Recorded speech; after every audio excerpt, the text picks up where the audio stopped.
এই ভিডিওতে আমরা পূর্বের ভিডিওর রেসপন্সিভ ইস্যুটা দেখব।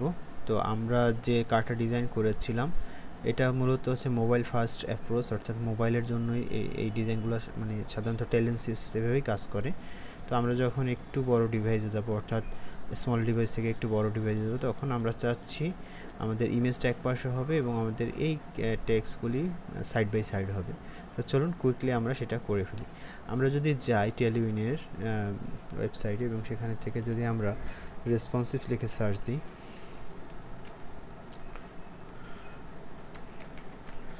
রেসপন্সিভ ডিজাইন লিখে যদি সার্চ দিই, সেক্ষেত্রে আমরা দেখতে পাচ্ছি, দেখেন স্মল ডিভাইস, এখানে মিডিয়া হচ্ছে 640-এর উপরে যে ডিভাইস, মানে 640-এর নিচে যেগুলো হবে সেগুলো হচ্ছে স্মল, এবং তার উপরে যেগুলো হবে সেগুলো হচ্ছে তার উপরে ডিজাইন। এবার এমডিকে যদি আমরা ধরি তাহলে 768 পিক্সেল।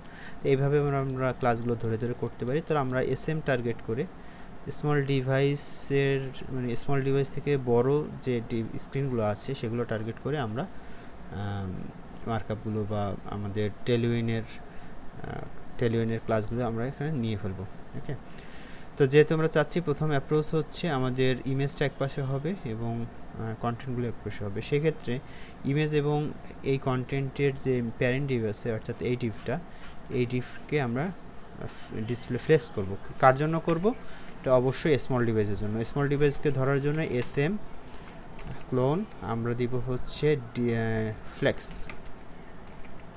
এটা যখন করলাম, এবার যদি আমরা স্ক্রিনটা একটু বড় করি, দেখুন আমাদের এই দুইটা পাশাপাশি চলে এসেছে অলরেডি। এটা যদি না থাকতো তাহলে কি হতো, আমরা এটা বাদ দিয়ে আবার দেখি, না থাকলে কিন্তু স্মল ডিভাইসে একদম মানে ওদের ডিফল্ট যে ডিভাইস সেই অনুযায়ী চলে আসতো। ওকে, আমি এটা আবার ঠিক করে নিলাম। এরপরে আমরা কি করব, আমাদের টেক্সট অ্যালাইনগুলো হচ্ছে ঠিক করব। আমরা টেক্সট অ্যালাইন যদি ঠিক করতে চাই, সেক্ষেত্রে আমাদের এই কয়টা টেক্সট, এই যে কন্টেন্টগুলি আছে, এটার যে প্যারেন্ট ডিভ ছিল সেটা প্যারেন্ট ডিভ হচ্ছে এইটা, টেক্সট সেন্টার আছে। এখানে আমরা এসএম টেক্সট আমরা এখানে লক করব লেফট,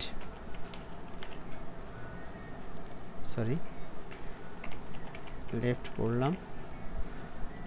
আচ্ছা, এবার এই দুইটার ভিতরে স্পেস বিটুইন দিতে হবে। সেই ক্ষেত্রে আমার ইমেজ এবং এই দুইটার যে প্যারেন্ট ডিভ আছে, অর্থাৎ এই ডিভটা,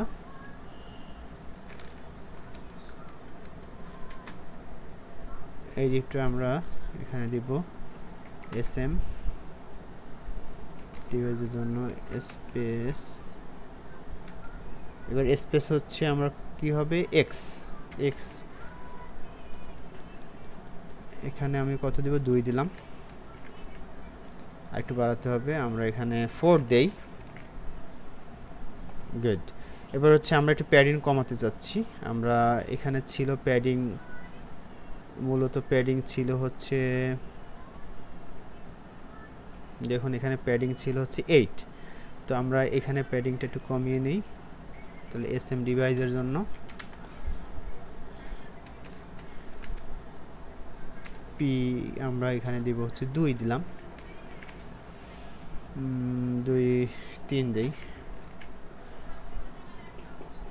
ওকে,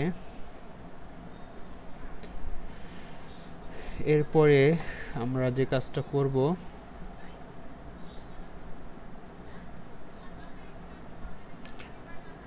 আমাদের এখানে আরও কিছু স্পেস আছে। যেহেতু আমরা এই ডিভাইসগুলোতে স্পেস দিয়েছিলাম, ওয়াই অ্যাক্সিস বরাবর যে স্পেসগুলো, এগুলো 0 করে দিই। এখানে এসএম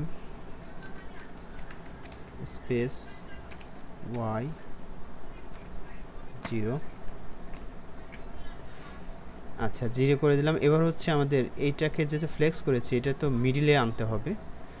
মিডিলে আনার জন্য আমাদের যেটা করতে হবে, এই কন্টেন্ট অনুযায়ী, অর্থাৎ এই বরাবর ক্রস অ্যাক্সিস বরাবর মিডিলে আনতে গেলে আমাদের সেই ক্লাসটা লিখতে হবে। তো সেই ক্ষেত্রে আমরা এসএম, এটা কি হবে, আমরা জানি হচ্ছে অ্যালাইন সেন্টার যদি করি তাহলে আমরা উপর থেকে নিচে, অর্থাৎ ক্রস অ্যাক্সিসে এটা সেন্টারে আসবে। তাহলে এটা কি হবে, আইটেম সেন্টার, অর্থাৎ অ্যালাইন আইটেম সেন্টার। আমরা কোথায় করব? এখানে।